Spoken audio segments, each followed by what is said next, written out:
নমস্কাৰ কৃষক বন্ধু বান্ধৱীসকল, মই শ্ৰী খগেন নাথ ইউটিউব চেনেলৰ পৰা আপোনালোকক স্বাগতম জনাইছোঁ। মই আপোনালোকৰ ওচৰত আজি আকৌ পুনৰ এটা নতুন ভিডিঅ' দিবৰ কাৰণে আগবাঢ়িছোঁ। মই আজি যিটো ভিডিঅ' দিম, এই ভিডিঅ'টো আপোনাৰ পুষ্টিকৰ এবিধ ঘাঁহৰ ওপৰত দিম। এই ঘাঁহবিধৰ পৰা মই নিজেই যথেষ্ট উপকৃত হৈছোঁ। সেয়ে আপোনালোকৰ ওচৰলৈ এই ভিডিঅ'টোৰ যোগেদি আপোনালোকেও যেন এই ঘাঁহটো গৰুক খুৱাই উপকৃত হয়, তাৰ আশাৰে মই আজি এই ভিডিঅ'টো প্ৰস্তুত কৰিছোঁ। এতিয়া আহক মই এই ঘাঁহটোৰ সম্পৰ্কে কওঁ। এই ঘাঁহটো আপোনাৰ দেখিছে আপোনালোকে, এই ঘাঁহ যথেষ্ট ওখ হয়, কাটি থাকিলে ই চাপৰ হৈ যায়, যথেষ্ট ঘাঁহ হয়। এই ঘাঁহটোৰ বিজ্ঞানসন্মতভাৱে ইয়াৰ বৰ পুষ্টিকৰ খাদ্য বুলি পশু বিশেষজ্ঞসকলে ঘোষণা কৰিছে। ইয়াৰ নাম হৈছে নেপিয়াৰ ঘাঁহ, গৰুৰ কাৰণে বৰ উপযোগী ঘাঁহ। এই ঘাঁহটো মই সংগ্ৰহ কৰিছিলোঁ ভেটেনেৰী ফালৰ পৰাই। বেছি অনা নাছিলোঁ, এনেকুৱা সৰু সৰু পসা, এনেকুৱা পসা ৩-৪টামান আনিছিলোঁ। আনি মই ৰুই দিছিলোঁ। মোৰ এই পুখুৰীটো আছে, আপোনালোকে দেখিছে, এই পুখুৰীৰ গৰাতেই ৰুই দিছিলোঁ। ৰুই দিয়াত মই দেখিলোঁ বৰ বঢ়িয়া হৈ আহিল ঘাঁহকেইজোপা।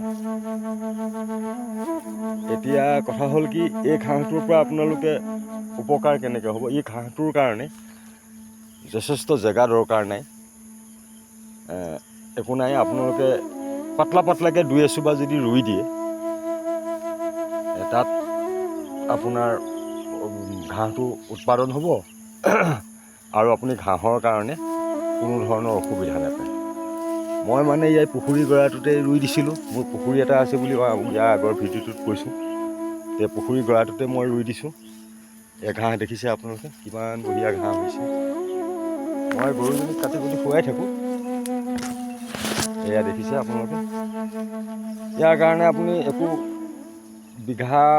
এবিঘা কৰিব লাগিব। আমাৰ কৃষক বন্ধু বান্ধৱসকলৰ মোৰ বোধহয় যথেষ্ট জেগা থাকে, কেতিয়াবা এনেও কিছুমান জেগা পৰি থাকে।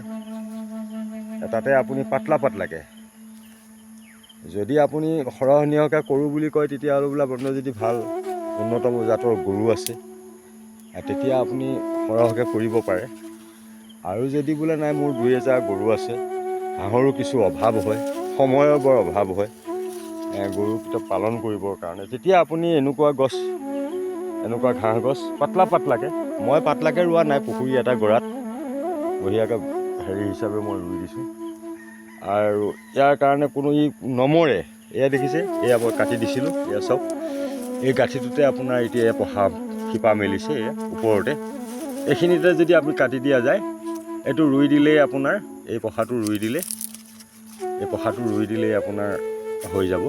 মই তেনেকৈয়ে আপোনাৰ 2টা পসা আনি আপোনাৰ আজি 1-1.5 বছৰৰ ভিতৰত আপোনাৰ এই গোটেইখিনি হৈ গৈছে।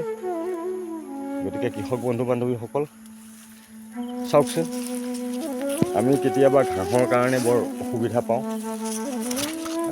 গৰু পুহিলেও আমি ঘাঁহ কাটি আৰু ঘাঁহ থাকিলেও আমাৰ সময় নাথাকে।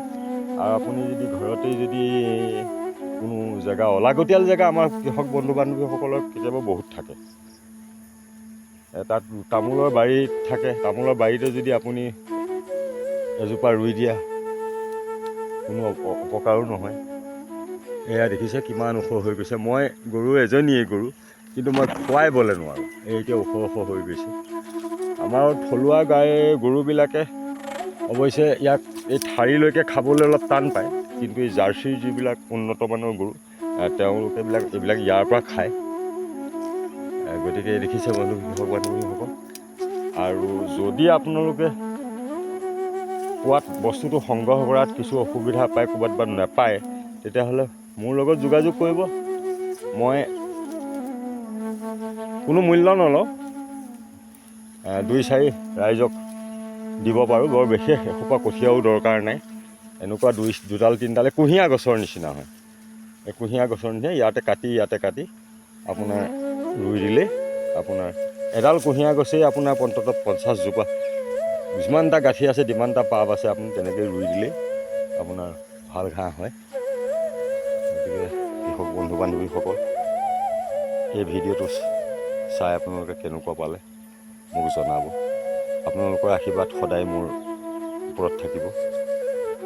ইয়াকে কৈ মোৰ আজিৰ ভিডিঅ'টি মই সমাপ্ত কৰিছোঁ। জয় আই অসম, জয় হিন্দ।